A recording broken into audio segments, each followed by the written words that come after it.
Hello friends, મુદ્રિકાસ કુકમાં સ્વાગત છે તમારું। આજે હું તમારી સાથે શેર કરીશ ચોમાસામાં ખાવાની મજા પડે એવા મગ દાળના દાળ વડાની રેસીપી। આ દાળ વડા ખાવામાં એકદમ સ્વાદિષ્ટ લાગે છે।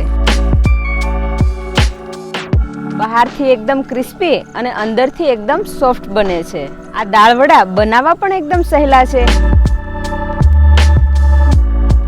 તો ચાલો ખાવામાં એકદમ ક્રિસ્પી એવા મગ દાળના દાળ વડા બનાવવાનું શરૂ કરીએ।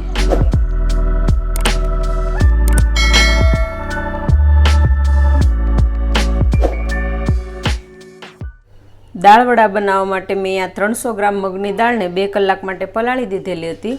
તો દાળ એકદમ સરસ પલળી ગઈ છે। આ રીતની ફોતરા વગરની દાળ આવે એના દાળ વડા બનાવીશું। તો આમાંથી બધું પાણી કાઢી લઈશું।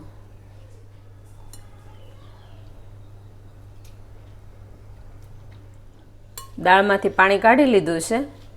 હવે દાળને મિક્સર જારની અંદર એડ કરીશું અને પીસી લઈશું। દાળને આપણે એકદમ ઝીણી નથી પીસવાની, કરકરી પીસવાની છે। દાળ પીસાઈ ગઈ છે। આ રીતની એકદમ કરકરી રાખવાની છે।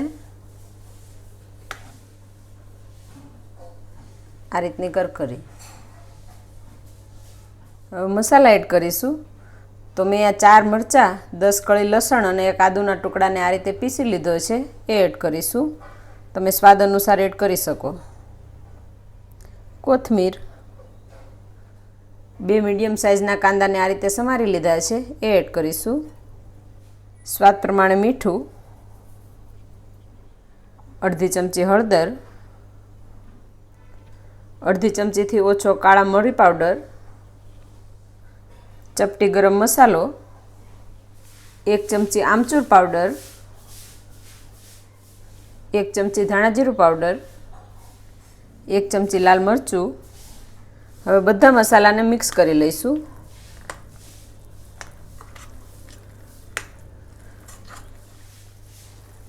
આમાં આપણે પાણીનો ઉપયોગ નથી કરવાનો, કેમ કે જો પાણી એડ કરીશું તો આપણું મિક્સર છે એ ઢીલું થઈ જશે। દાળ વડાને તળવા માટે તેલ ગરમ મૂકી દઈશું।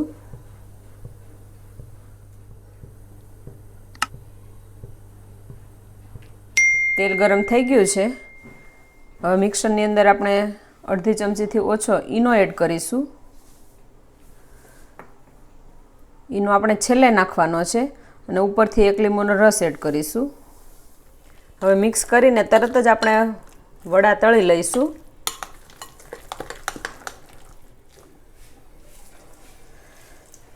આ રીતે નાના કે મોટા તમારે જે સાઈઝના વડા બનાવવા હોય એ રીતે બનાવી શકો।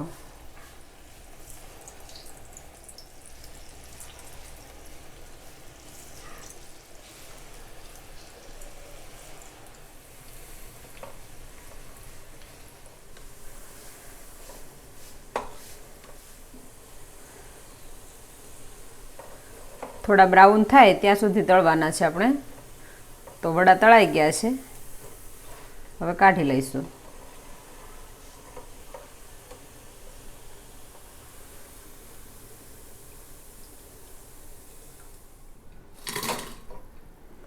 એકદમ ક્રિસ્પી દાળ વડા તળાઈ ગયા છે।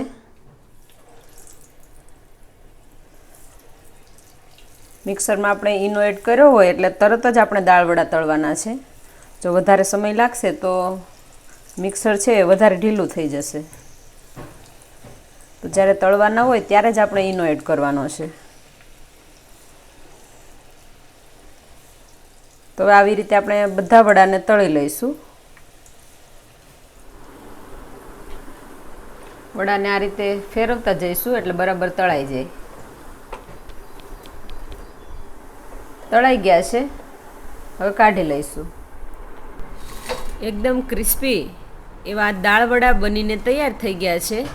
હવે કાંદા અને મરચાં સાથે દાળ વડાને સર્વ કરીશું।